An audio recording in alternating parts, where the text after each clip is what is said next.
Okay, on this next lesson, I'm hoping that the audio quality is a little bit better. We've switched some things up so that you can get good, clean, quality audio because I know how important it is.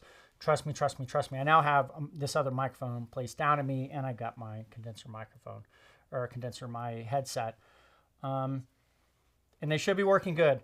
So on this lesson, we're going to talk about, we're going to go a little bit further with influence and connecting it to leadership. We talked previously about how it relates to manipulation and others and self and all that kind of stuff. Well, we're going to skip past. Don't worry about manipulation and all that kind of stuff. That's not what we're going to focus on at the moment. What we're going to talk about is we're going to talk about one of the peculiar aspects of influence itself.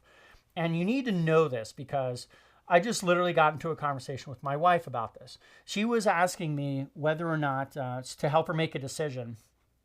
That she was trying to decide. She needed to go get our kids.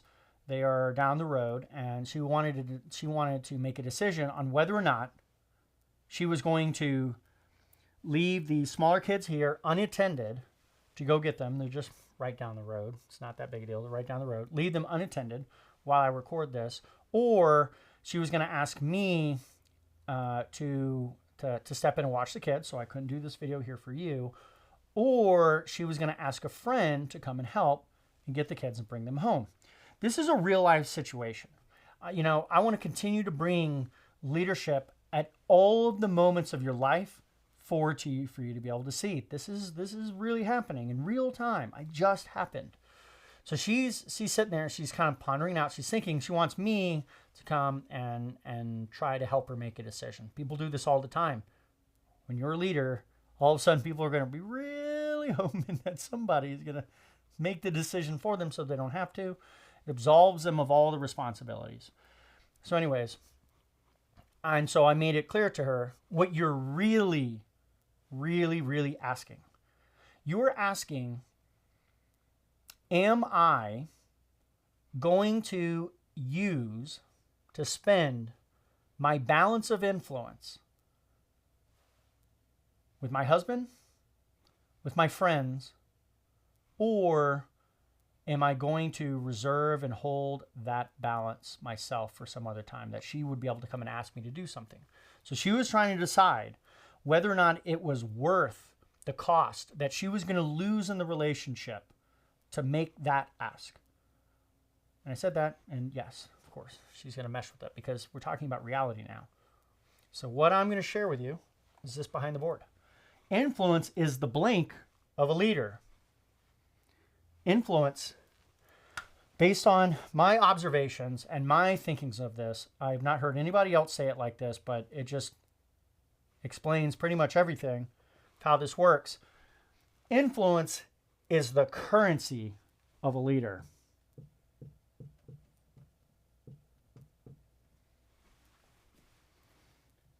Put a C a little too early here. Currency of a leader. I'm going to draw little dollar signs.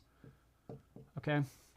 And what I'm going to do is I'm going to try to show you this as best as I can from a safe recording studio with no witting participants at this moment, that influence is the currency of a leader.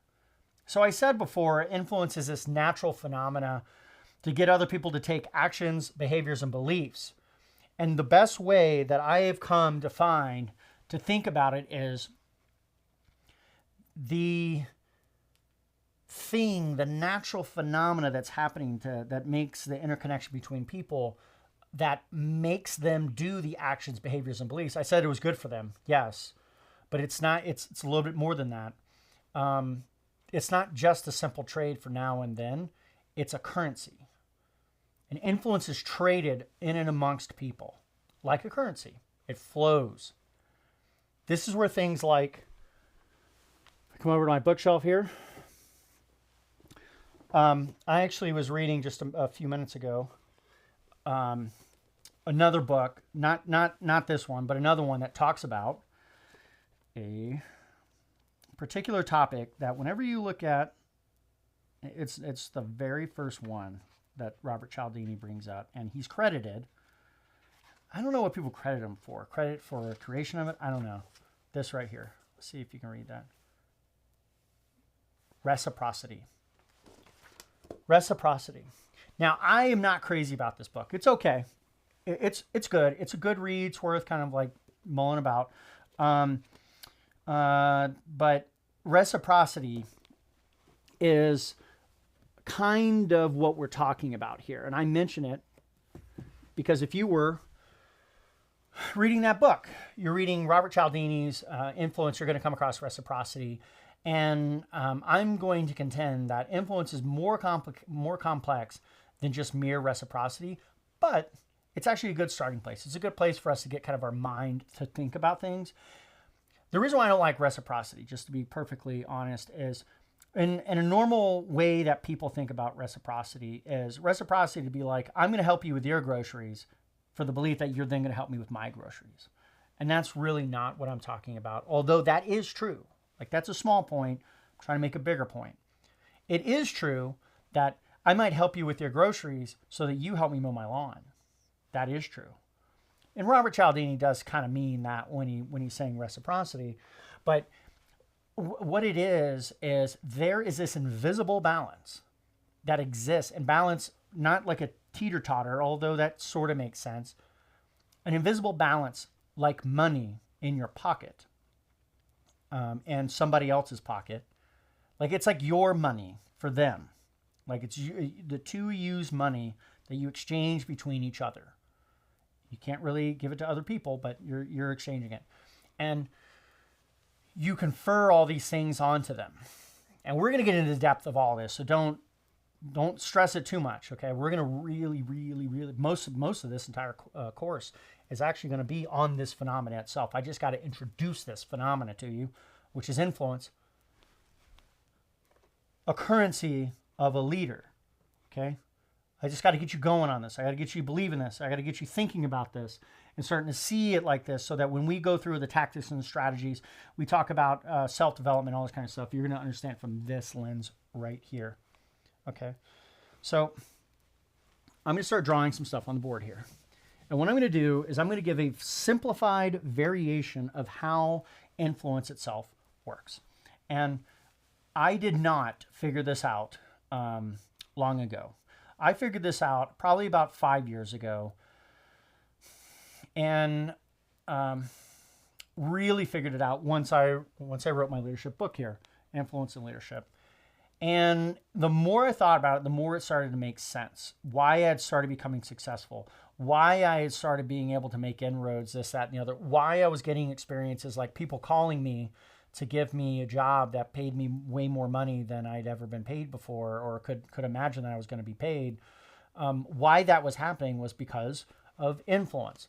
And I don't mean influence like I'm over there, like, here, let me get that view saying, I'm like shooting lasers down on them and convincing them and pulling the strings like some grand manipulator. That's not what I'm talking about. If you think like that, you're going to miss all the minor moments, okay? That conversation I had with my wife, I could have earned influence, increased my balance by saying, hey, I got it. But guess what? I made a trade too. I traded that influence that I could be gained with that person so I could be here with you today because it's worth it to me. Even for this, like, this brief moment, maybe the 20, 25 minutes that she's going to be gone, it was worth it to me to trade that. Nope, no thank you. Here, go do that. It was just influence. I could have earned it. I didn't lose influence, I don't believe, from that. But let's get into this. Okay, let's get to the whiteboard. Okay, so the way money works, if you think about it, right? Imagine you got a bank account. Let me see. How can you draw a vault? You know, you got like, let's see if I can do this. You got like a door, like swings open. And then inside, you know, let's make it a little 3D, right? Oh, it's supposed to go down like that. Okay, so now we got a vault door, right? And then on the inside of it, you know, vault to this box, right? Inside of it, it has money. How am I going to draw money? Let's call them like little coins, little stacks of coins, right? Okay. So you got to think about it like a vault. You've got money. Now, this is invisible money. Again, we're talking about influence. We're Some of the various things that I was mentioning. Me dropping a pen and somebody picking it up works like this. That's what's kind of crazy. Okay, we got a vault. We got a bank account. So I'm now going to draw that as like a box. Okay, and then this is another box. So this is going to be John's bank account, and this is going to be Sue's bank account. Yes, John and Sue. And the accounts that they have are interlinked here. This is not John's account with the world. It's not John's account with Bill. Okay, why don't we go ahead and draw Bill in here? Okay, John and Bill have their own account, and Bill and Sue have their own account. Now, actually, to make this really explicit, I'm going to separate this account. And I'm going to put Bill here too. And then I'm going to do this. And then I'm going to draw an arrow between these, and I'm going to put a slash through it. You know what? I'm going to draw it again and put a red slash. Okay.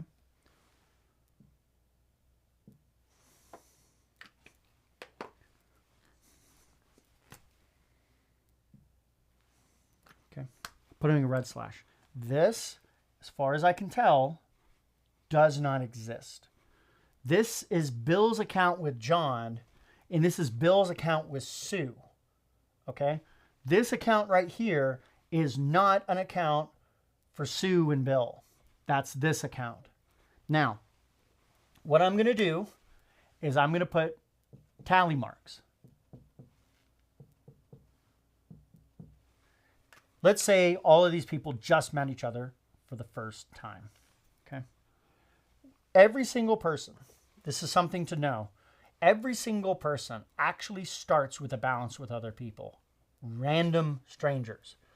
To include, if I were to go over to Japan right now, which is by most Western standards, a very foreign country. You go there and you're just like, whoa, there's no English spoken here. There's no Latin American language spoken here. There are no European languages spoken here. Like, they speak their language.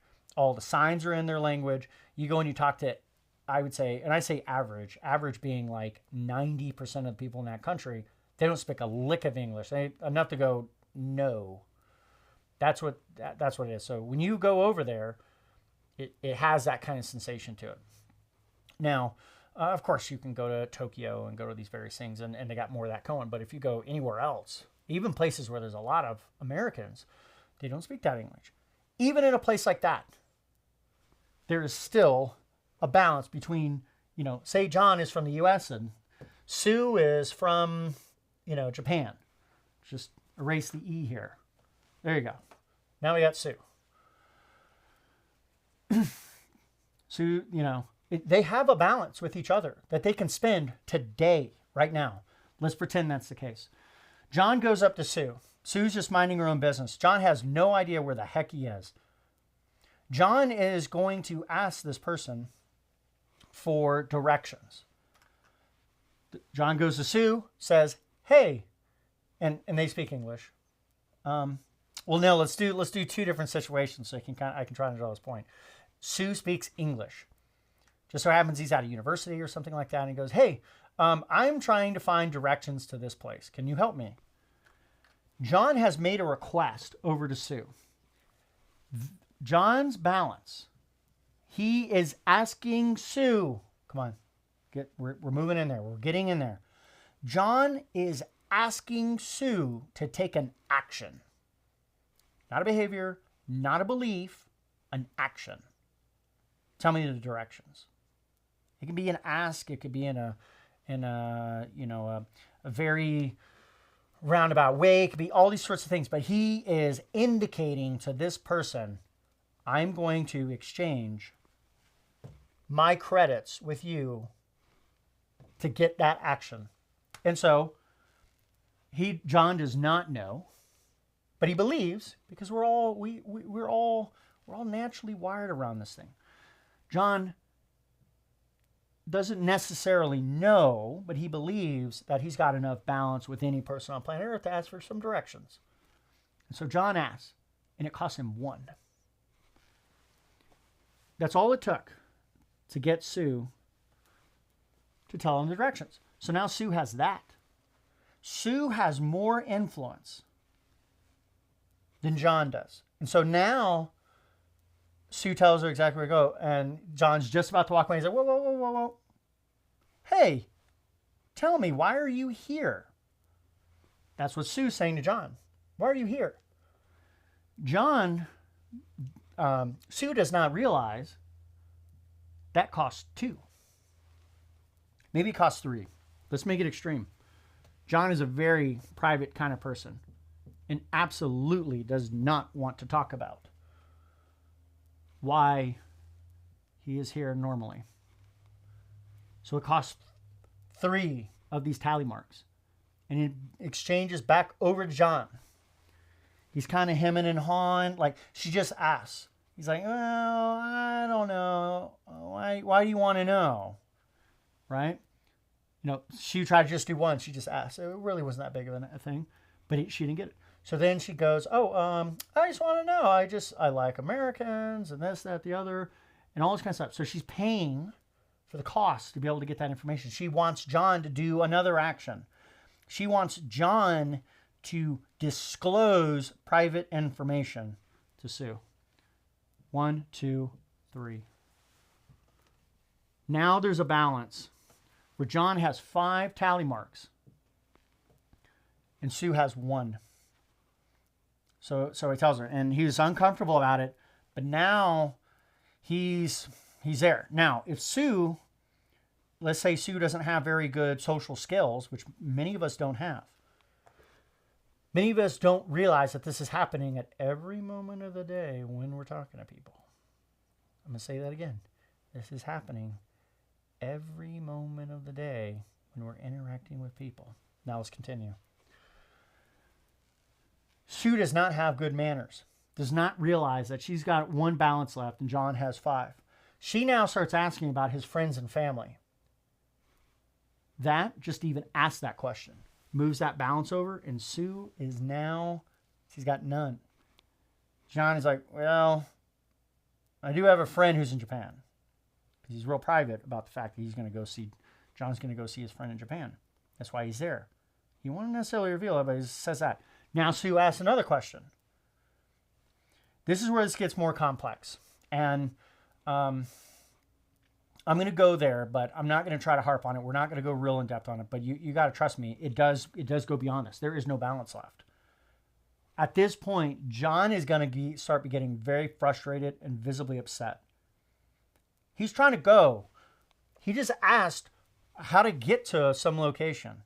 And this crazy person whom he trusted to ask this question just like keeps wanting to take his time. He's like trying to walk away, and she just keeps asking him more and more stuff. By the way, this is more likely not going to happen to you in Japan, but say that it does. And he has these other kind of belief systems. The beliefs don't come from Sue. They came from something else. Came from John's dad long, long ago, where the two of them, John has a balance here, and dear old dad and John, and they've got just tons of hash marks together. This is not a zero-sum game. This is just a metaphor, okay? It's just to get you thinking about it. In other words, you might go, oh, if it's just an exchange back and forth, then how can they have more hash marks? Don't go that far with this metaphor. It is a metaphor. This is now what is called a concept, okay? A concept is not real, but it's a useful way for explaining, to getting an understanding and a feel for how things work. Back to it. He's got a bunch of balance. One of the things that dear old dad told John is that you should be willing to give more than you take. You should be willing to, to do these things. And so the influence that dad had on John with his beliefs and his behaviors are affecting the fact that Sue can go in the negative. So now I'm going to put a little negative sign here. I don't know if anybody does it with tally marks, but now Sue keeps asking these questions. She still doesn't have very good realization that John, and so John's got 3 here because we just added 3. 1, 2, 3. John has a lot of influence over Sue.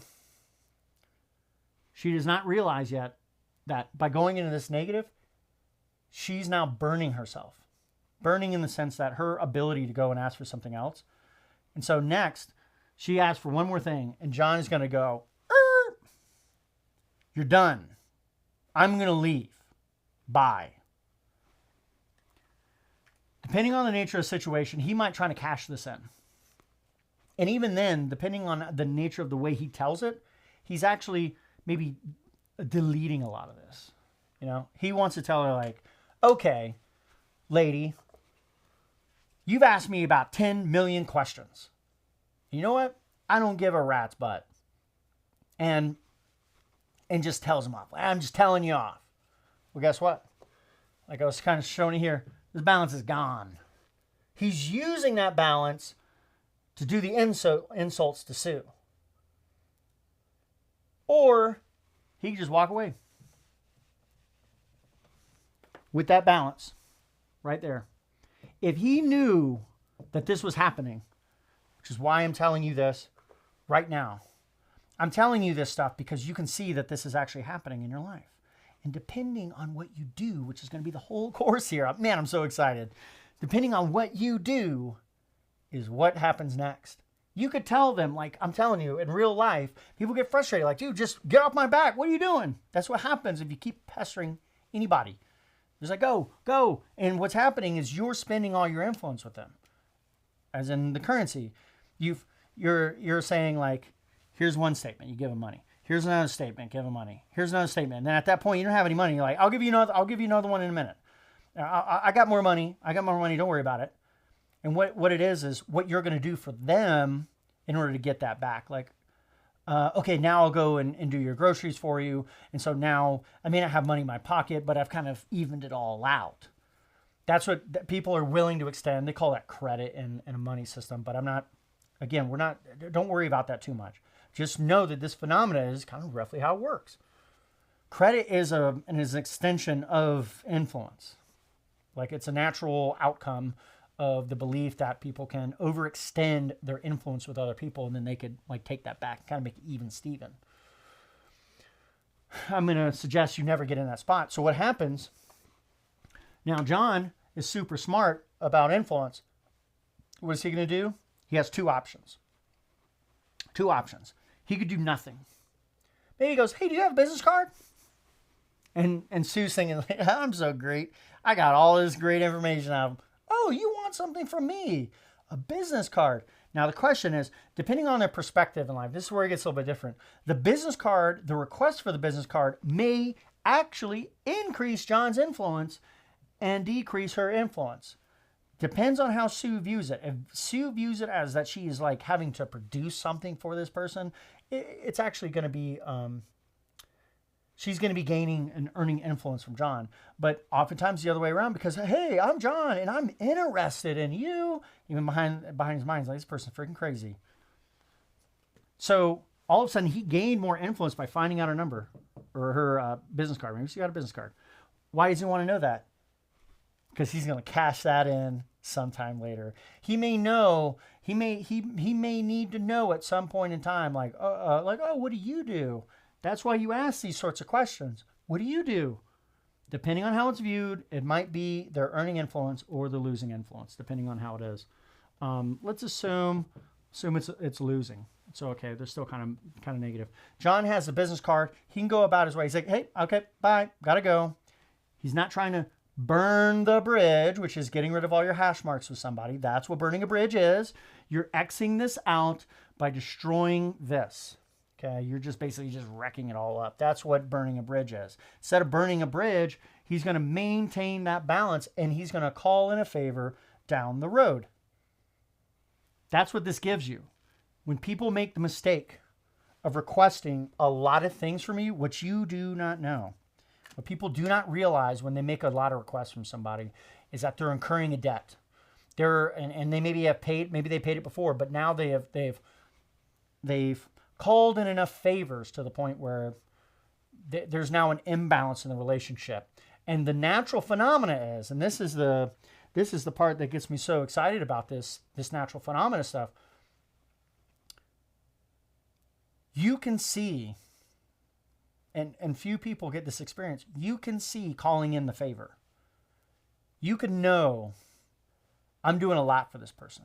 I've seen this with my own eyes multiple times with certain people that have come to me for help and for resources and this kind of stuff. And you could see that what they are trying to do is reduce the balance between we're gonna get rid of the negative concept, because it might ask too many questions. But let's say John has 5 here, Sue has 2. There's an imbalance in the relationship. That's where balance, I was talking about teeter-totter, where it kind of makes some sense. It's so slanted one way in this relationship. If John's a good player, he knows how to hold his cards in, he knows how to not spend all of his influence. It creates this imbalance, and John has the ability to choose when and where he's going to use his hash marks, his currency, to engage Sue.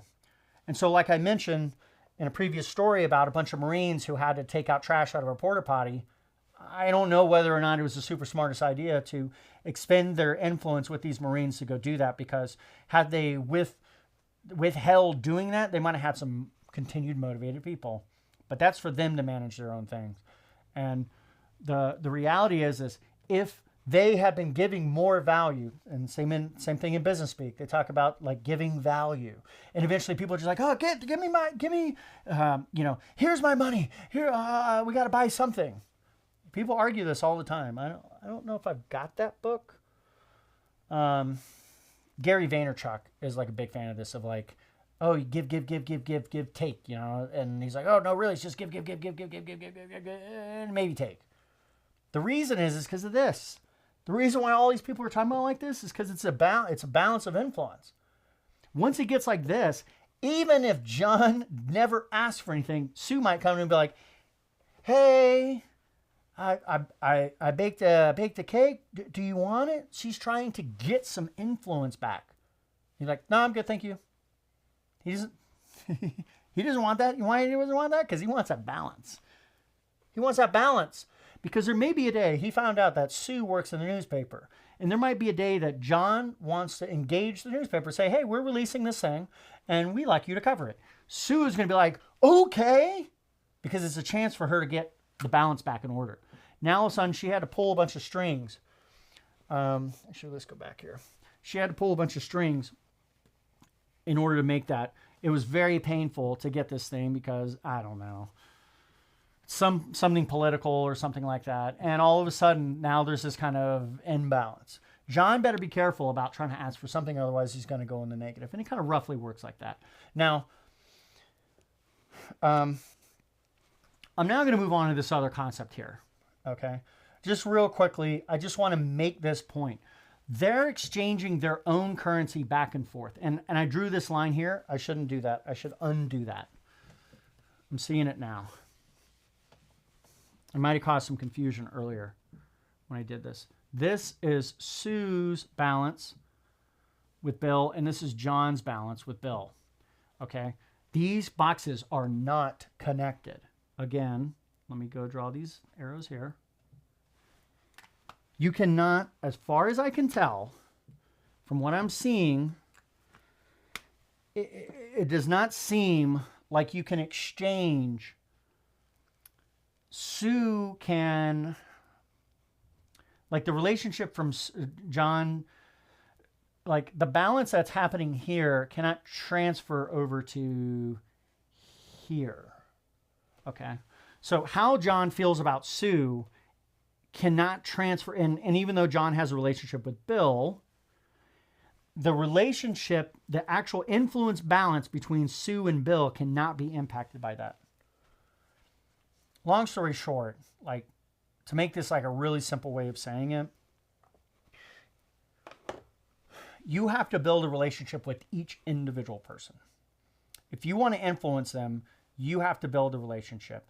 You can lean on your relationship with certain people to maybe get you access to other people, but you can't rely on them to build a relationship with you. Now, for you now, this may not be the most important thing for you to know, but you need to know it down the road. You need to know that eventually at some point in time, this is going to become an issue, because if you have multiple layers in an organization, like say you're creating an organization or you're getting into an organization that has a bunch of different layers, and you're working through other people to get, say there's this kind of larger body, and then you're working through these people, and you're here and you're working on it. Actually, the sanctuary leadership symbol, we go ahead and erase this. I think we're good here. The sanctuary leadership symbol actually really represents this. Okay, so the center is a leader. That's supposed to be you, right there. Then there are 3 other people, and this is supposed to be representing a tried and true leadership model of delegating and whatnot. And these are, I'm just going to put kind of like an S leader, sub leader, subordinate leader, however you want to view it. I don't really care. You have a relationship with each one of these. And instead of drawing this, like people like to draw like hierarchies like this, you could do that. The problem is this has a lot of connotations that are just, you don't need this kind of baggage of hierarchies. And so I'm saying hierarchy, but some people get really bent out of shape about the term hierarchy because it's like, oh, I'm higher than them. Okay, whatever. It doesn't matter. Okay, now each one of these subordinate leaders has 3, I think I'm hopping off the screen now, 3 other leaders. Don't worry about this too much. We'll actually go into depth about this later. All I'm trying to make you aware of is each one of these lines. Okay, here, no, let's go back. Let me get some coloring going on. Okay, that line right there, that represents a relationship between this person and this person, okay? Which is fundamentally different than all these other lines. Now, I'm going to draw in another color. These lines right here, actually, let's draw these green. And I could have did the actual line green, I guess. These red lines, these red circles here, these are representing relationships between this person and these people. Now, when this person develops these relationships, and this person right here in the middle develops these relationships, it does not mean that this person has a relationship with these people. It doesn't. This person cannot confer the value of this relationship here to a theoretical relationship right here. Let's say that one doesn't exist at the moment. Just because this exists and just because this exists does not mean that this exists, nor that the balance somehow between here can confer to here. It doesn't work like that. Every person has to be influenced directly. Now, what is true, and we're not going to go into depth on it. I guess I should just keep this up. What is true is you can influence this person, but you don't do it directly through a relationship, through a one-on-one relationship. You're actually doing it through this person to influence this person. We are not going to go into depth about that in this course, but you need to know that this is the very next step beyond this course. But this is happening. You need to know that this is happening. When you're influencing various people around you, they are inevitably influencing other people that you aren't influencing. And so your effect is actually amplified. And so this is the reason why this is part of the symbol of sanctuary leadership, is I am trying to influence these people. I am not, ultimately to potentially to influence these people, but I am not trying to influence these people directly. I am trying to influence these people, which would be you. Okay. I think that's all I've got to say on this subject about that influence is a leader's currency. The real simple basics of it, just so that you know, this is what you need to know as part of this lesson. You need to know that it works a lot like money. It works, you get the actions, behaviors, and beliefs of other people by having balances with them. You've done things and you've earned things with them. And by gaining this large balance, you can spend it. And what you can actually buy, so to say, to use that language of buying and selling and, purchasing and all that kind of stuff. what you can buy, spend, what influence you can spend is directly related to how much you actually have with them. We're going to see in the next lessons, I'm going to put all this together and you're going to see this whole picture of leadership. But this is influence. It is a currency that a leader uses.